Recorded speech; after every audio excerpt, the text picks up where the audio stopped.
What is good, everybody? Juliana Page here. I am going to share with you today this topic, and it's deep. And if you know me, I am not surface. I am somebody that has a gift, has a heart, and has a very real concept of why going deep matters. And I get there quick because real life change happens when you get beneath the surface. And so I'm not about just dabbling. I'm about real life change. So I want to talk a little bit to you today about how you can live deeper than your accomplishments. And I believe that if you can really catch this revelation, it will be so powerful for your own life story, because a lot of times we are fueled by our next achievement. If we can just get that house, if we can just get that car, if we can just build that dream home, if we can just get that mate, if we can just have that kid, if we can just get into that school, if we can just bless our parents in this way, like whatever it happens to be, we have these achievements, right? We create vision boards about them, and there's nothing wrong with that. However, when we live just by an achievement, it is so short-lived when you actually achieve it. Okay. And then what you'll find is that you'll just be going from achievement to achievement. Burnout is very possible. Stress, overwhelm, so many things happen because what you realize is money is just a means. Achievements are short-lived, right? And if you base your life on just shallow things like checking things off or just attaining, you feel like you're always coming up short. It just will never be enough, right? So I want to give you a couple of things. I'm going to actually pull from my own life story and encourage you to do the same, right? Like I'll be the model here as an example of how you can do that constantly, but ways that you can see that fulfillment, that meaning, that progress, all of these things, that really recognizing that you are in control of your own destiny. And that's an internal thing. That's a mindset thing. That has nothing to do with that, what's outside of you, right? And you can make decisions every day that are far deeper and way less shallow. Okay. So first point, number one is never think more highly of yourself than you ought. Okay. And that's a biblical principle, but never think more highly of yourself than you ought. Okay. Now I learned this in a backwards way, I will say. So I am somebody that found out that I was adopted when I was 10. I did not find out in a beautiful way. I found out in a very traumatic way. And there was a lot of dysfunction in my family unit. There was divorce. There was an alcohol addiction. There was workaholism. There was lack of communication. There was lack of presence. And so many things were going on in that environment that I really had a low self-esteem. I really thought far less of myself than I should. I did not have a healthy self-image, self-perspective, self-esteem that was not being poured into. I was not really properly and holistically developed, I would say. And that is not, I'm not going to say good, bad, right, wrong, right? I really come from the belief that everyone does the best they can with what they have, but sometimes that's not what you need. But we all have a similar story of that. Mine just happened to be very, very heavy, which manifested later as many issues, okay, that I had to then overcome. So the main issue here, though, was regardless of if I had a low self-esteem or if I had a high self-esteem, the problem was still that I was thinking of myself more highly than I ought, meaning I had a very selfish and self-centered way of operating, right? Because I was so focused on myself that I couldn't be focused on other things. Does that make sense? Like whether you're ruminating on how you're falling short or how you're not enough or why things aren't working out for you, or whether you're ruminating on how awesome you are, that self-focus is not serving you as far as impact is concerned and service is concerned. Okay. So I believe in being self-reflective. I believe in being self-aware. I believe in having a healthy practice of ruthlessly examining your thought life and what's going on in your soul. But I don't believe in any way that that should be turned into something that is an extreme, nor should it create guilt, shame, fear, condemnation, any of that stuff, right? Because if you are properly if you have your identity in place, if you are self-aware, and if you are reflecting on how you're showing up and you have a solid set of standards that you live by, right? Then it's easier to manage that. But if you are so self-involved and so focused, that stuff manifests in really interesting ways. So if it's really negative, it can turn into addictions and disorders and all sorts of dysfunctional patterns.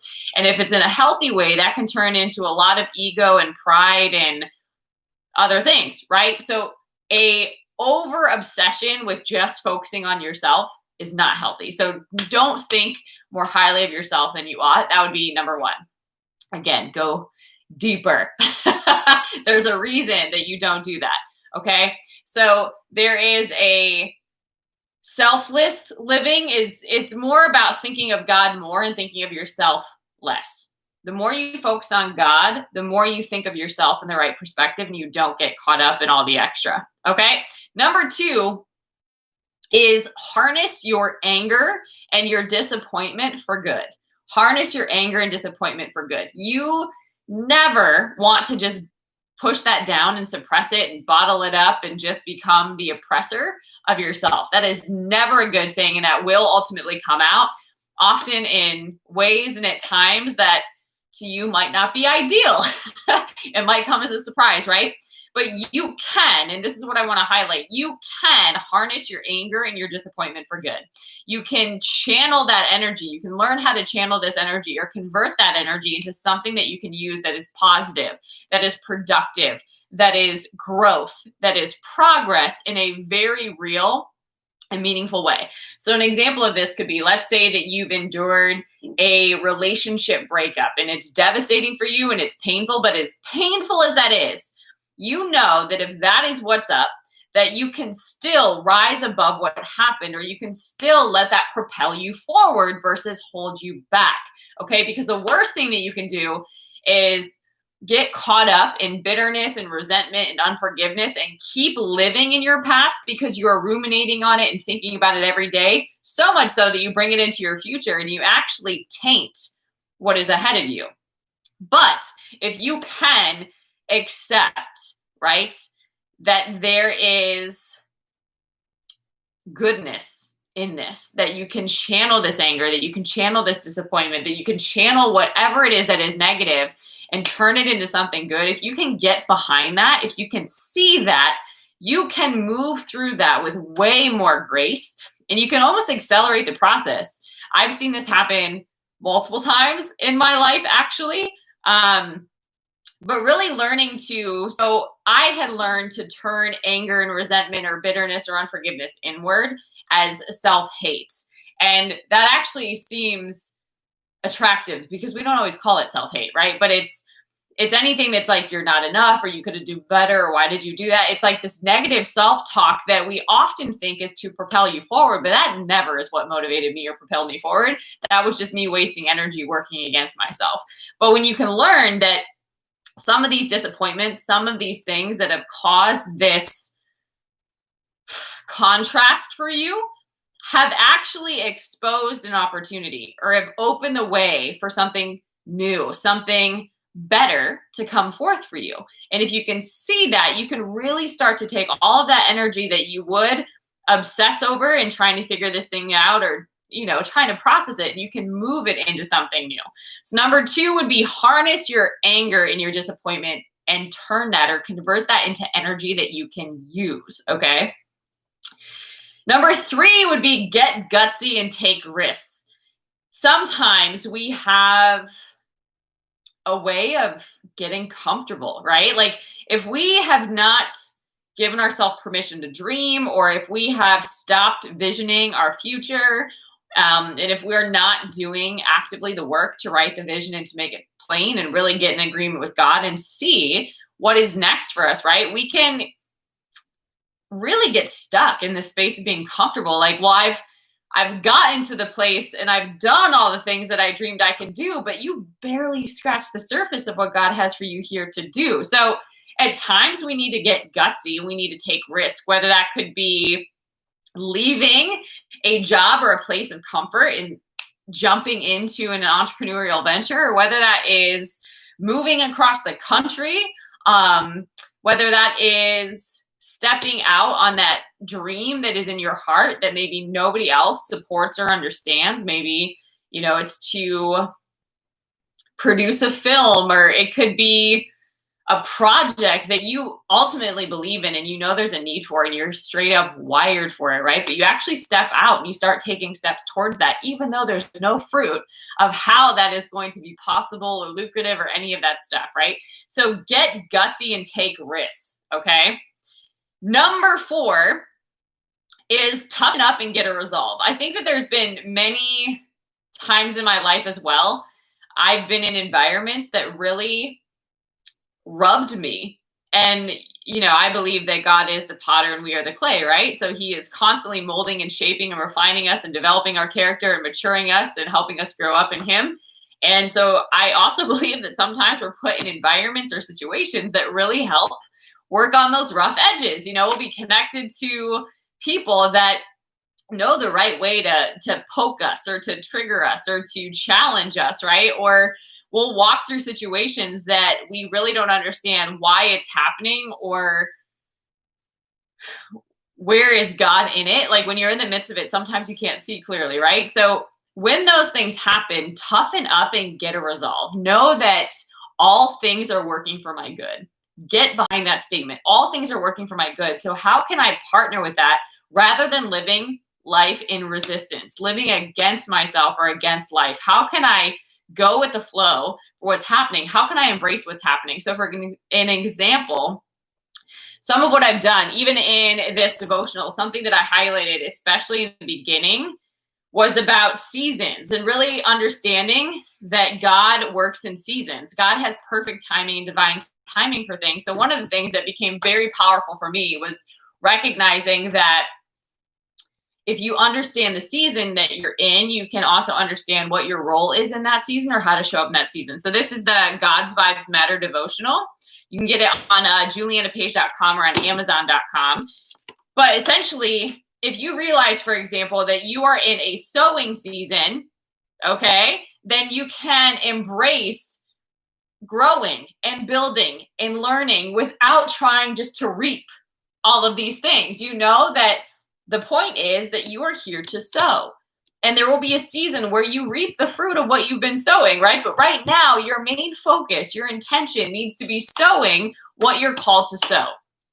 Okay? And that could be getting a new skill. That could be really leaning in and showing up with excellence and doing the brave, bold things, even though you're not celebrated, even though you're not honored, even though you're not appreciated, even though you're not valued. Oftentimes, that is when the greatest work can come out of you. And you can really see what you're motivated by and what the character is that is actually on the inside of you. You see that most when you're challenged or when you're in contrast. So that's really, really important. So toughen up and get a resolve that I am on a path that is valuable. My work is of high service to the world, and I'm going to show up every day and make the most of every day. And I'm going to steward well everything that God has given me. And I'm going to keep my eyes wide open for the opportunities that God has given me to show up and be excellent, right?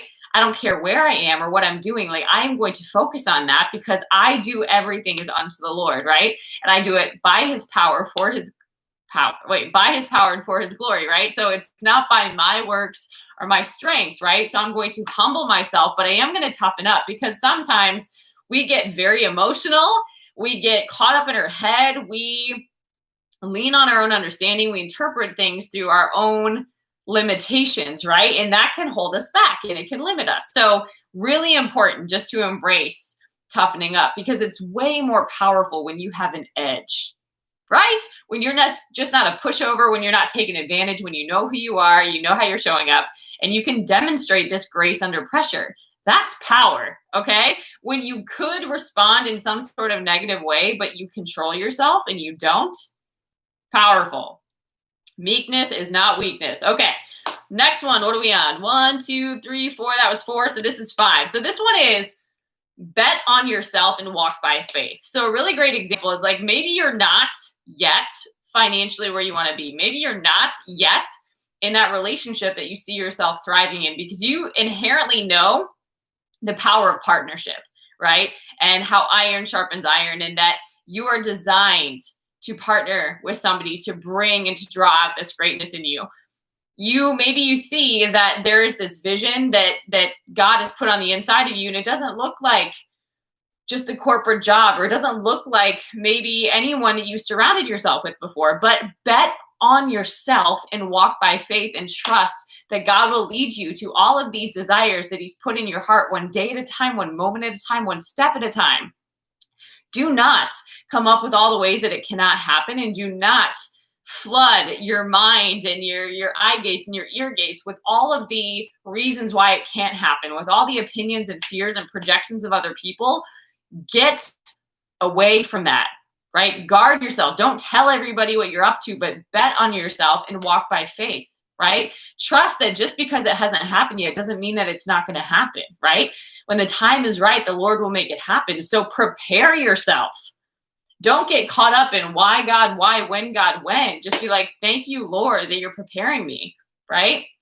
I'm ready for more. Thank you that you help me to focus and really channel my energy and my efforts into the things that are of greatest value and service to you, that bring you the most glory, right? Let the words of my mouth and the meditation of my heart be good and pleasing in your sight. If you keep that momentum and that focus, right, you will stay on the path, okay? You don't want to rush what you think is right for you. Those things usually never work out well, okay? And the thoughts, the truth would be, if God's not on it, I don't want it, right? Because unless the Lord builds the house, it will not stand. So bet on yourself, but be determined. Have this resolve to walk by faith. Okay, so when fear comes up, when anxiety comes up, when doubt creeps in, recognize what that is and then shift it so that it does not get rooted inside of you, okay?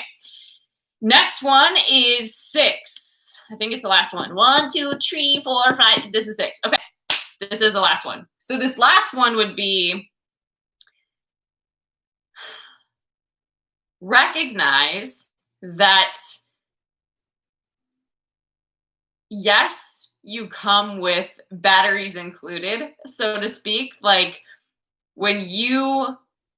greater is he that is in you than anyone in the world or anything in the world, right? So you come with batteries included. You come with everything that you need to thrive in this world. However, in order to not live by your old mechanics, by your old operating system, okay, it requires working out this beautiful gold that is inside of you, this beautiful God power that is inside of you. That requires working it, just like a muscle. If you don't work out a muscle, it'll atrophy, right? So if you are not working out what God has put in you, the world is really missing out on why God put you here. So develop verbal communication skills, your emotional intelligence.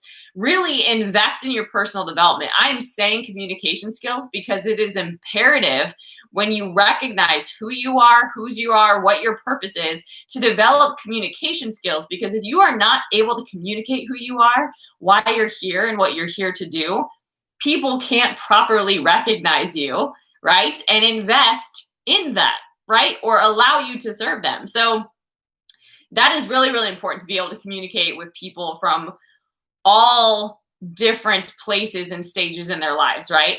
And you have so much potential in you, and it takes a lot of wisdom and discernment and knowledge and practice to work out what's on the inside of you, right?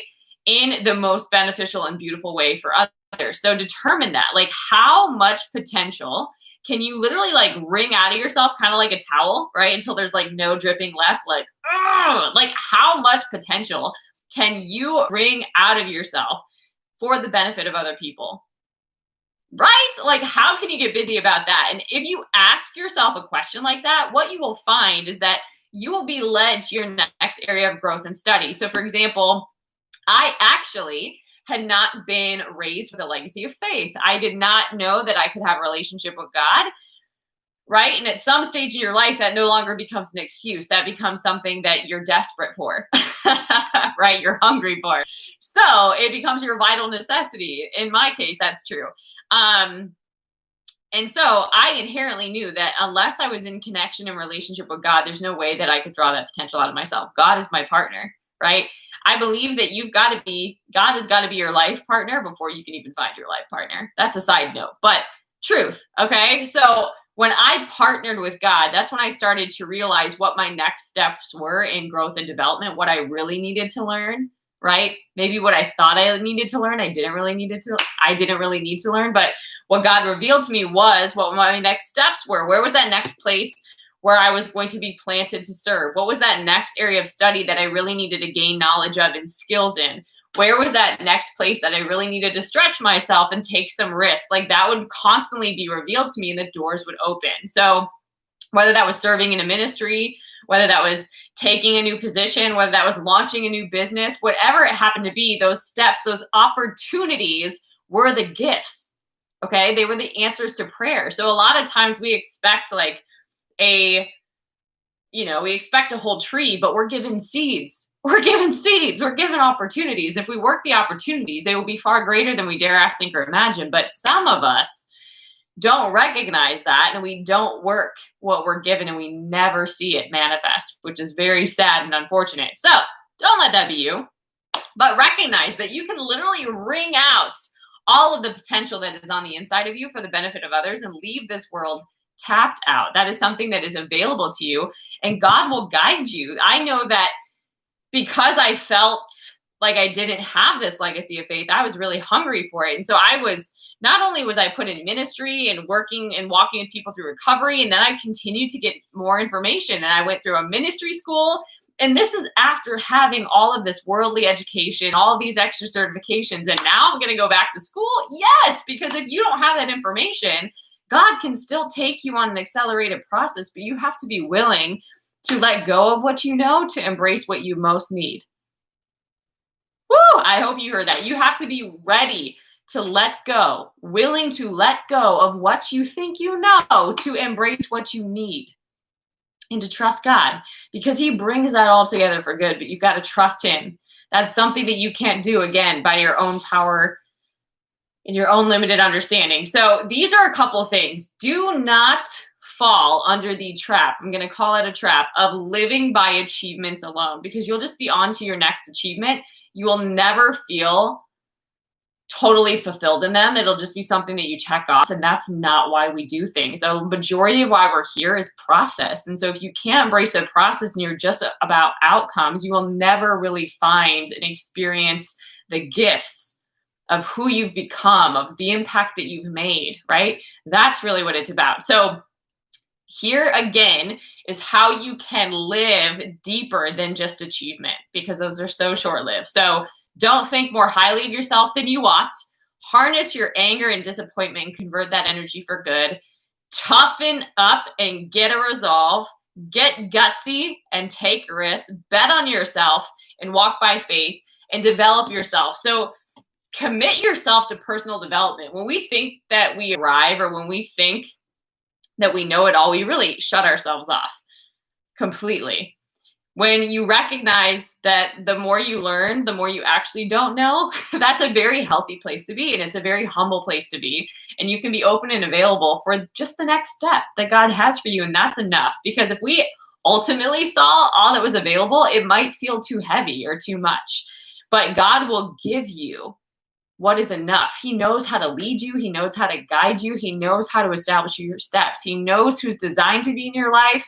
He knows how to help you prosper. It is God that gives you the strategies to get wealth, and prospering is way beyond that. Okay. And it's your inner life that is ultimately so important. So you want to live deeper than any external thing. You don't want your identity, your self-worth, your purpose to be connected to anything outside of you. It's got to be something that is on the inside of you that you are revealing, that you are working out of you.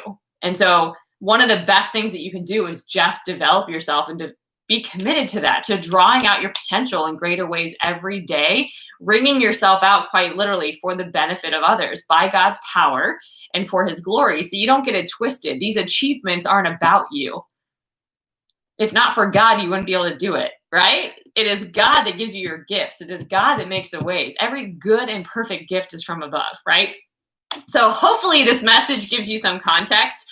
One of the things that I absolutely love, I'm radically passionate about, obsessed with really, is drawing potential out of people. It's self-mastery and recognizing how to harness our will, how to really get control of our inner life and the things that we can control so we can really impact in greater ways. So if that is of interest to you as well, I have several coaching packages over on my website, julianapage.com. There's also a self-paced course that is self-mastery that will blow your mind. It has a lot of really great questions to help you do this inner work so you can bring out this beautiful outer work. So super powerful. The God's Vibes Matter books, there's several of them. You can also find those over on julianapage.com. And if messages like this are powerful, make sure you subscribe to the YouTube channel. You can also copy the link and share it with a friend. But we also do Spirit-Filled Real Talk, meaning we give real talk every Saturday and we back it with truth. So it's really practical wisdom that you can apply to your life.